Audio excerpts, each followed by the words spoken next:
Duale to come and give his message of congratulations, and Alice Wahome and Salim Mvurya should also be lining. 2 minutes each. Harambee! UDA! Alafu baadaye mtasema pesa mfukoni, haki kwa wote.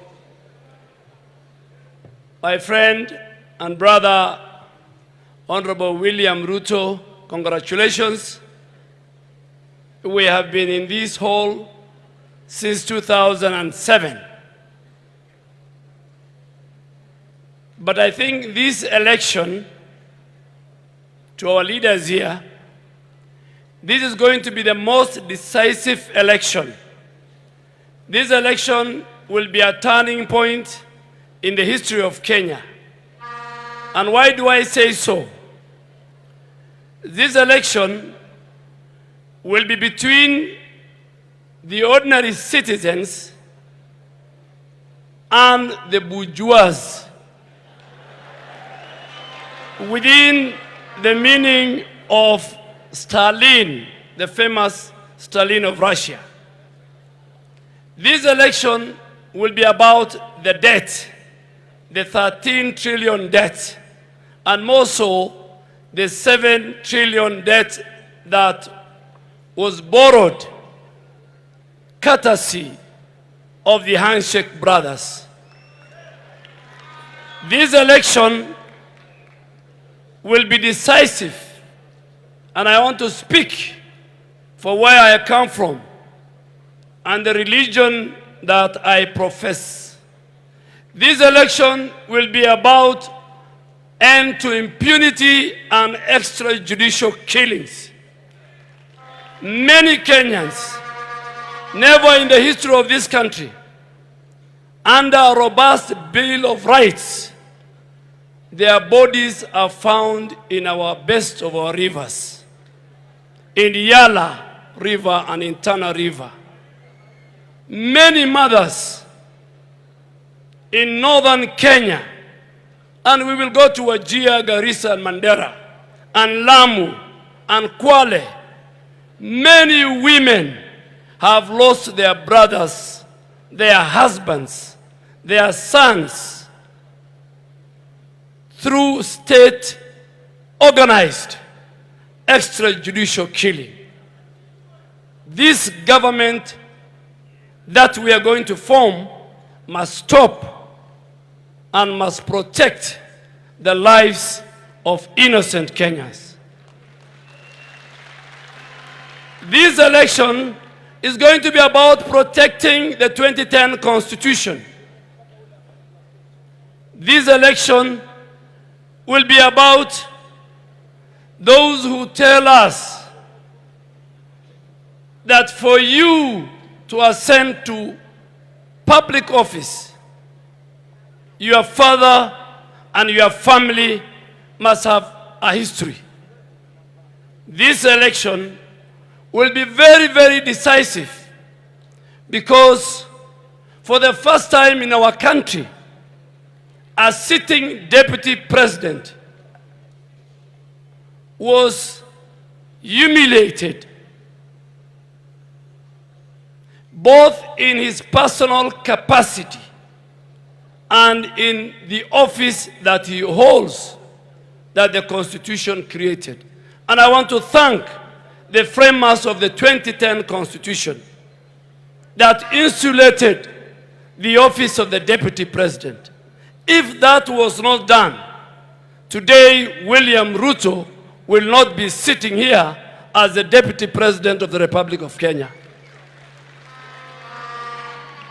Let me make one confession, because confessions must be made and confessions must be stated. I was the best friend of President Uhuru Kenyatta and his deputy. And I remember one morning, in one of the most rare parliamentary groups in State House, that the president engaged me and he gauged me on his relationship with the deputy president. And he convinced me. Si lazima tutoboe. The president, for the first time in that morning, we had a 45-minute talk, man to man. And the president told me for the first time that there's something called split loyalty. That, Honorable Duale, you are the best of my best.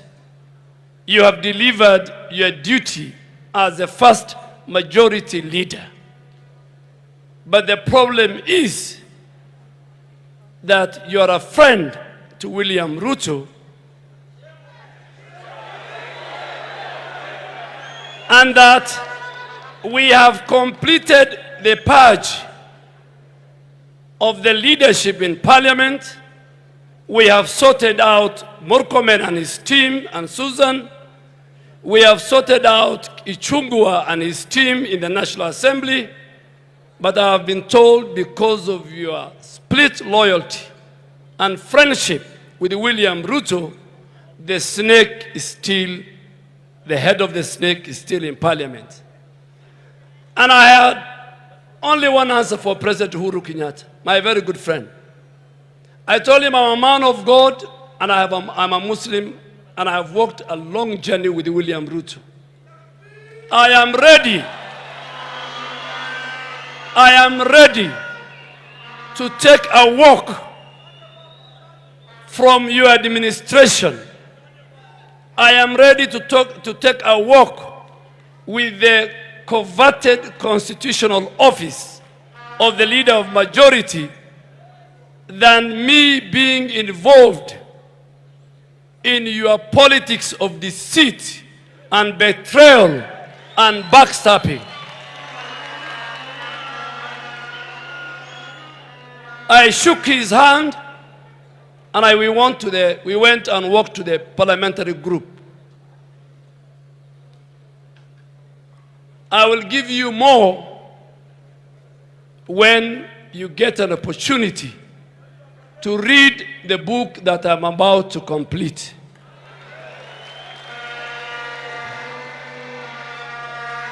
We must say in this election, that we are tired of politics of deceit, of betrayal, by more so those who occupy the highest office in our land. And my good friend, Honorable William Ruto, when you become a president, inshallah, I want to beg you, please don't allow brokers and drunkards and thugs who will work in your office to undermine and humiliate both the character and the person and the office of future deputy presidents, who I am sure they are sitting among us here. You must stop that. And because you're a man of God, since 1963, when Jomo Kenyatta became president, since Mzee Moi's time, and now under President Uhuru Kenyatta, the common denominator in the Kenyan politics was none other than politics of deceit, backstabbing, and betrayal. That must end.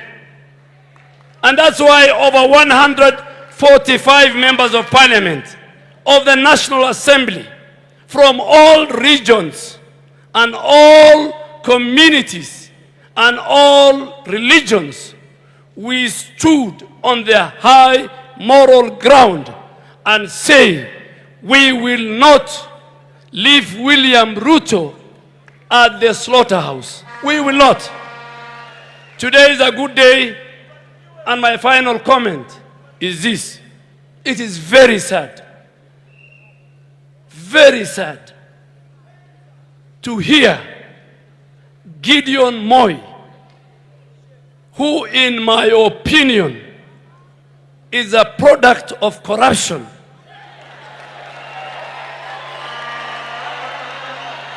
who in my opinion, not the opinion of the people of Kenya, who is a product of corruption from the day he was born to now, is trying to give us a lecture and a scheme of work on how to fight corruption.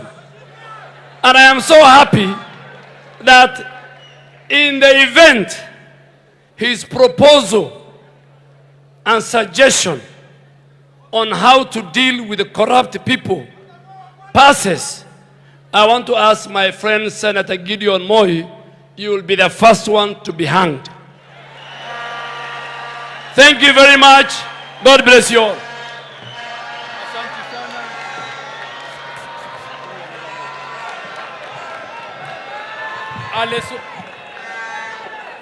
Alice Wahome, Governor Mvurya to prepare, and also Mheshimiwa Victor Munyaka.